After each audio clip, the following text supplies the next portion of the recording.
year, over 800 tornadoes are reported nationwide, resulting in over 80 deaths and 1,500 injuries. These vicious monsters extend from the thunderstorms and wreak havoc on the very ground we live on. The most violent tornadoes are capable of winds up to 250 miles per hour and can damage a path up to a mile wide and 50 miles long. These storms can also carry objects for miles.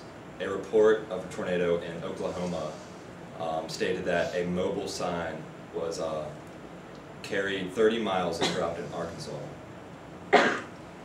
In this speech, I will talk about the conditions necessary for a tornado to form, some variations of a tornado, how the tornado itself actually forms, how these tornadoes are measured, and some precautionary measures you should take if a warning is issued in your area. Certain conditions are necessary for a tornado to form. Thunderstorms often develop in warm, moist areas, usually ahead of an eastward moving cold front.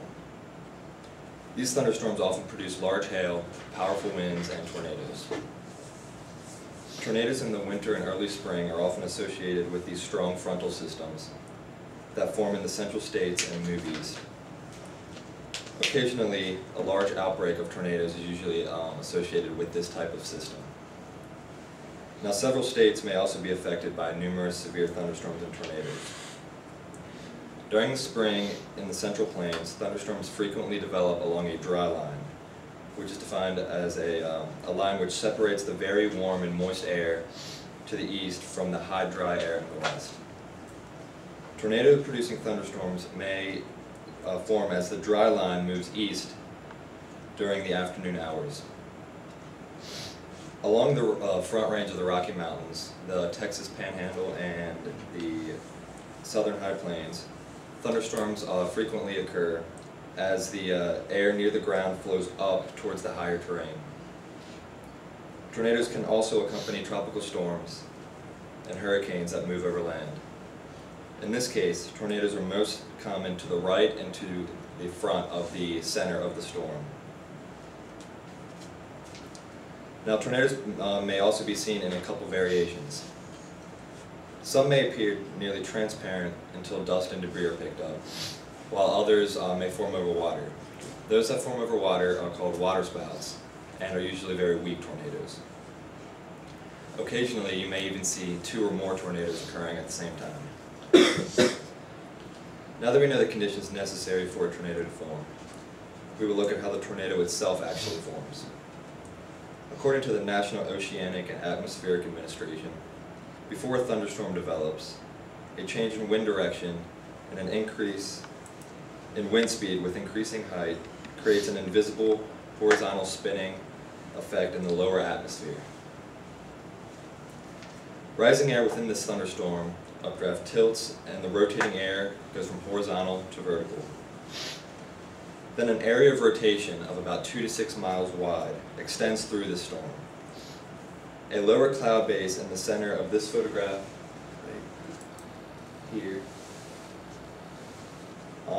is known as the rotating wall cloud. This area is usually rain-free, and moments later a strong tornado usually develops in that area. Softball-sized hail and damaging winds also occur within the storm. Tornadoes can occur almost anywhere.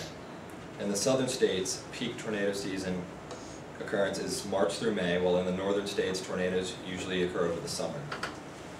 Tornadoes are most likely to occur between 3 and 9 p.m., but can occur anytime, day or night.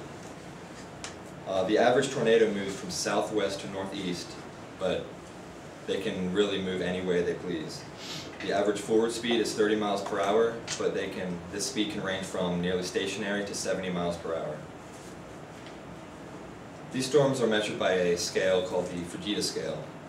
Ted Fujita developed this scale in order to measure the extent of the damage and winds.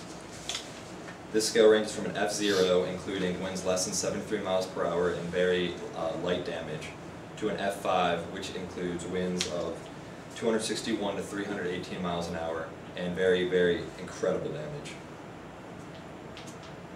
Finally, there are some precautionary measures the National Severe Storms Laboratory believes one should take if a warning is issued in your area.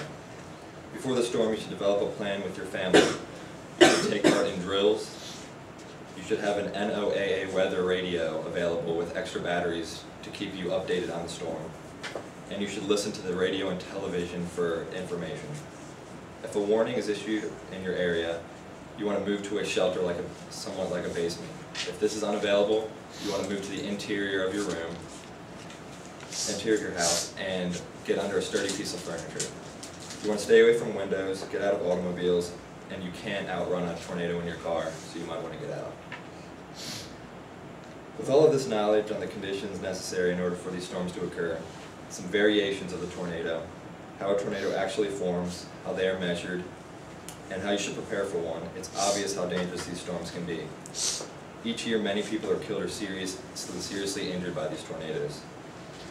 Some may not hear the warning while others receive the warning, yet decide that the tornado won't affect them in any way. After you have received this warning, you need to make the decision on whether or not to seek shelter. You may not realize it, but it could be one of the most important decisions you'll ever make.